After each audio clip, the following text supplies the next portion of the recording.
Hey guys, this is Jordan with Iron Clutch Fitness. Today, me and I are going to show you how to perform a proper kettlebell swing. So in the last video, we showed you guys how to perform a kettlebell deadlift. A kettlebell swing is a little bit more advanced movement than the deadlift, just in the fact that it's very ballistic, but you're using the same kind of movement pattern. So just to go over what we did on the last video, Mia is going to perform a kettlebell deadlift in this video. So we're going to line up over the top of the kettlebell with the handle cutting her midfoot in half. From there, she's going to push her butt back. She's going to grab a hold of the handle. And now she's going to pull herself down a little bit. She's going to squeeze her shoulder blades back, and then she's going to close down her armpits or close off her armpits. From there, she's ready to stand up. So she's going to push through her heels, push her hips forward, and squeeze her butt at the top. Let's go ahead and do another rep. So push through the heels, push the hips forward, squeeze the butt at the top. Okay.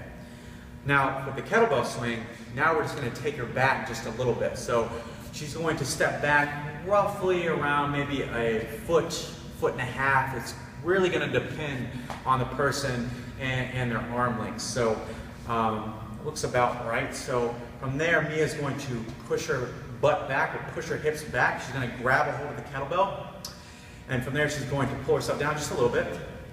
She's going to squeeze back her shoulder blades, close down her armpits just a little bit. And from there, to get the kettlebell going, she's going to hike the kettlebell through her legs like a football center would a football. From there, to generate the movement, she's going to push her hips back and forward, along with the kettlebell. So when the kettlebell goes back, the hips go back. When the kettlebell goes forward, the hips go forward.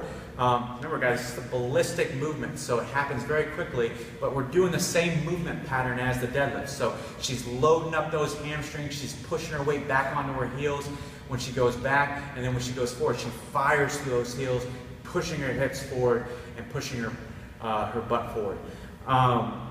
Just a few notes, the kettlebell swing isn't a front raise or a deadlift with a front raise or a squat with a front raise.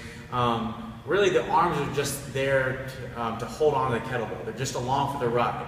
The movement is mainly generated by the hips. So we want to have minimal arm involvement in the movement. So again, the hips are generating that movement. So if we want that kettlebell to go high, we need a fast, explosive movement out of the hips.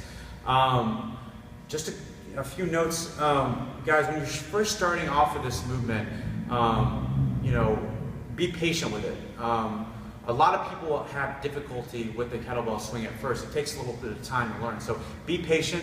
Don't go that heavy at first until you learn how to properly do the movement. And if you guys have more questions, I'm around the gym. Just grab me, ask me.